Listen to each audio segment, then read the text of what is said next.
Hello everyone, ఈరోజు వీడియోలో మనం ఆకాకరకాయతో కూర తయారీ విధానాన్ని చూద్దాం.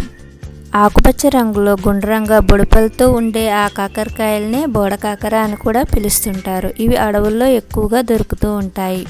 ఇవి ఆరోగ్యానికి ఎంతో మంచివి. వీటిలో క్యాలరీలు తక్కువగా ఉండటంతో పాటు పీచు పదార్థాలు, యాంటీ ఆక్సిడెంట్లు అధిక మోతాదులో లభిస్తాయి. బోడకాకర జీర్ణ వ్యవస్థను మెరుగుపరుస్తుంది. 100 గ్రాముల ఆకాకరలో కేవలం 17 క్యాలరీలు మాత్రమే లభిస్తాయి. వీటిలో ఉండే ప్రోటీన్ల వల్ల శరీరంలో కొత్త కణాలు వృద్ధి చెందుతాయి. సాధారణ కాకర తరహాలోనే ఆకాకర కూడా డయాబెటీస్ను నియంత్రణలో ఉంచుతుంది. ఇది రక్తంలో ఉండే చక్కెర స్థాయిలను క్రమబద్ధీకరిస్తుంది. వర్షాకాలంలో విరివిగా లభించే వీటిని తరచుగా తీసుకోవడం వలన దగ్గు, జలుబు, ఇతర ఎలర్జీలు కూడా దూరం అవుతాయి.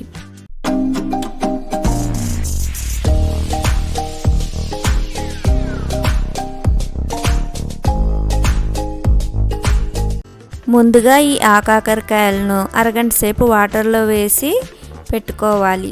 ఇలా అరగంట సేపు నానబెట్టుకోవడం వలన ఈ కాయలకు మట్టి ఏమైనా ఉంటే అదంతా శుభ్రంగా పోతుంది. ఇప్పుడు ఈ ఆకాకరకాయలను ఈ విధంగా కట్ చేసుకోవాలి. లోపల గింజలను తీసేయవలసిన అవసరం లేదు. గింజలతోనే కట్ చేసుకోవాలి. ఈ విధంగా కట్ చేసుకున్న తర్వాత స్టవ్ మీద ప్యాన్ పెట్టుకుని సరిపడినంత ఆయిల్ వేసుకోవాలి. ఈ కూరకు కొంచెం ఆయిల్ ఎక్కువగానే పడుతుంది.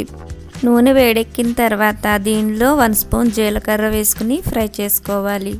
జీలకర్ర కొద్దిగా ఫ్రై అయిన తర్వాత మనం ముందుగా తరిగి అట్టే పెట్టుకున్న ఆకాకరకాయలను దీనిలో వేసుకుని ఫ్రై చేసుకోవాలి.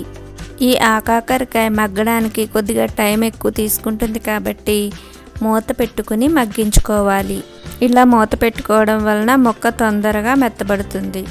మా వీడియోస్ మీకు నచ్చినట్లయితే please like, share and subscribe my channel. పక్కనే ఉన్న గంట సింబల్ నొక్కితేనే వీడియోస్ పెట్టగానే నోటిఫికేషన్ వస్తుంది. ఇలా కూర కొద్దిగా మగ్గిన తర్వాత 2 ఉల్లిపాయలు చిన్నగా కట్ చేసుకుని ఈ కూరలో వేసుకోవాలి. ఉల్లిపాయలు వేసుకోవడం వలన కూరకి మంచి టేస్ట్ వస్తుంది. దీనిలోనే కొద్దిగా ఉప్పు, పసుపు కూడా వేసుకుని కాసేపు మూత పెట్టుకుని మగ్గించుకోవాలి. ఈ ఆకాకరకాయ ఈ విధంగా మగ్గిన తర్వాత దీనిలో కొద్దిగా కారం వేసుకుని కలుపుకుంటే ఎంతో రుచికరమైన ఆకాకరకాయ కూర రెడీ అయిపోయింది. వర్షాకాలంలో దొరికే ఈ ఆకాకరకాయతో మీరు కూడా ఈ విధంగా ట్రై చేస్తారుగా. మరొక మంచి వీడియోతో నెక్స్ట్ వీడియోతో కలుద్దాం.